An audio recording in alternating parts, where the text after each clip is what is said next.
Sensation, le MAG.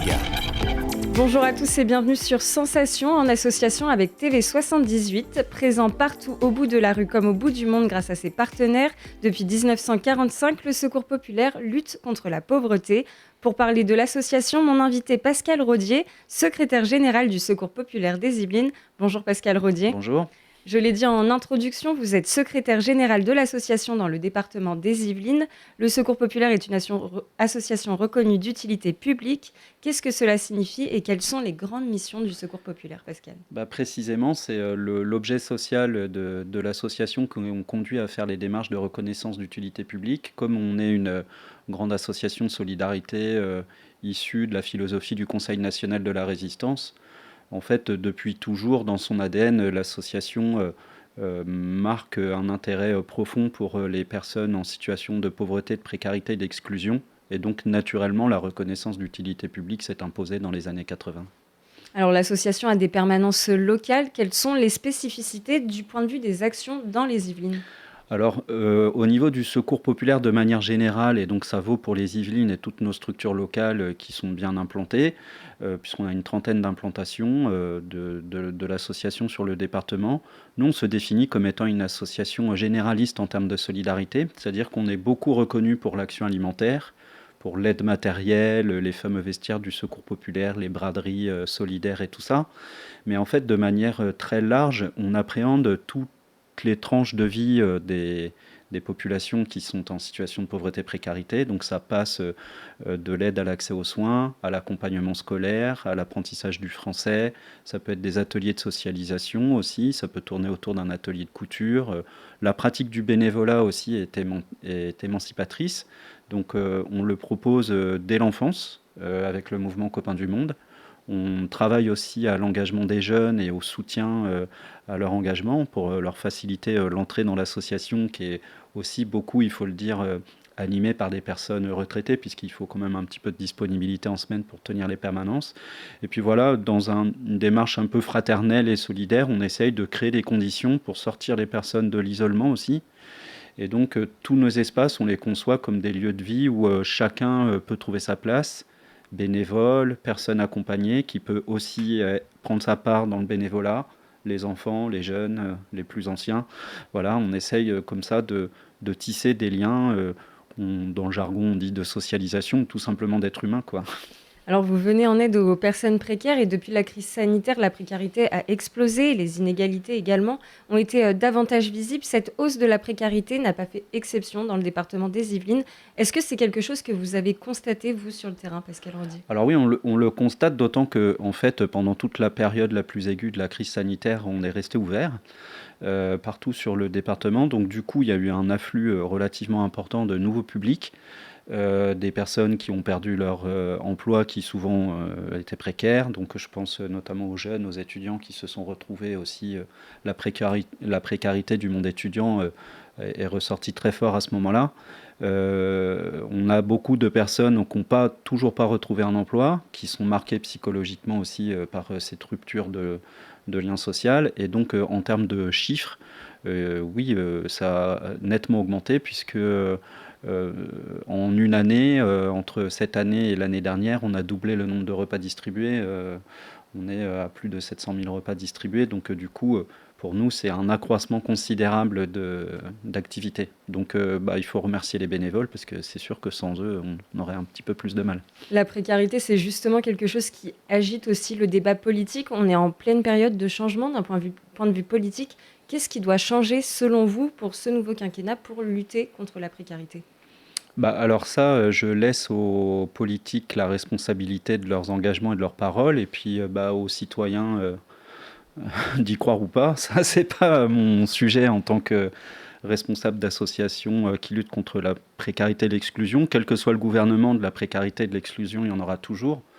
On connaît les grands axes de dégradation récents. Il y a une inflation qui va impacter fortement les personnes déjà fragilisées, puisque on parle quand même de chiffres qui sont inédits en termes d'importance de l'inflation, et on le mesure déjà. C'est-à-dire que si vous augmentez l'essence, si vous augmentez tous les produits de première nécessité, vous allez mettre sur le carreau un petit peu plus de monde.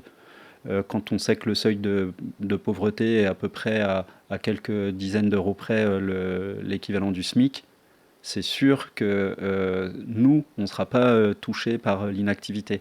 Mais je ne pense pas que ce soit forcément un bon signal pour nos concitoyens.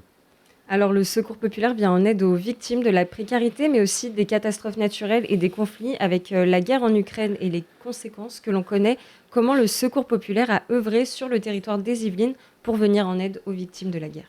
Bah, en fait, on a été sollicité assez rapidement, dès les premiers jours, en fait, par les autorités de l'État sur le département. On a participé à des réunions de concertation et puis un petit peu d'explication de ce qui se programmait sur le département. Donc il y a plusieurs centres d'hébergement qui ont été ouverts, réquisitionnés ou apportés par certaines personnes pour pouvoir héberger des réfugiés en nombre relativement important sur le département. Nous, on a plus activement œuvré sur un site à Aubergenville et un site sur l'île de loisirs de Saint-Quentin en Yvelines, en partenariat avec l'association qui gérait ces espaces-là. Et donc du coup, ça c'est la partie peut-être la plus visible pour nous, puisque c'était des endroits où les personnes réfugiées étaient regroupées. On n'y a pas œuvré, on n'a pas voulu se substituer aux associations qui étaient mandatées pour s'occuper de ces personnes, mais on a quand même proposé des sorties parce que les personnes qui sont comme ça en centre d'hébergement, qui vivent un trauma lié à une guerre, à un déplacement, un changement complet d'horizon, en plus il y a beaucoup de jeunes, d'enfants, de femmes seules, de personnes âgées. Donc du coup, on a proposé comme ça un petit peu des bols d'oxygène, on va dire, pour les personnes. Et puis, il y a tout un dispositif qui est conduit pour que les réfugiés puissent être hébergés dans des familles volontaires pour le faire. Donc là-dessus, nous, on n'intervient pas directement non plus. Il y a une association qui s'appelle Aurore qui est responsable de ça. Donc sur Internet, on peut retrouver les renseignements pour celles et ceux que ça intéresse. Mais par contre, on continue d'avoir des familles qui poussent la porte des permanences d'accueil un peu partout sur le département. Et du coup, on a même un petit peu, à l'heure actuelle, un peu de mal à recenser le nombre de foyers que ça représente, mais on a quand même plusieurs dizaines de foyers qui peuvent être impactés un petit peu partout sur le département. Et je pense qu'au moins jusqu'à septembre, puisque c'est la durée du titre du visa temporaire, il va y avoir un sujet. L'étape d'après, ça va être le renouvellement de comment va évoluer la situation. Et puis, on verra pour continuer d'apporter la solidarité. On l'a beaucoup déployé aussi avec nos partenaires locaux sur place. Et dans une toute autre mesure, mais toujours dans cet esprit de solidarité, vous organisez dans le cadre de votre campagne Vacances d'été 2022 les journées bonheur.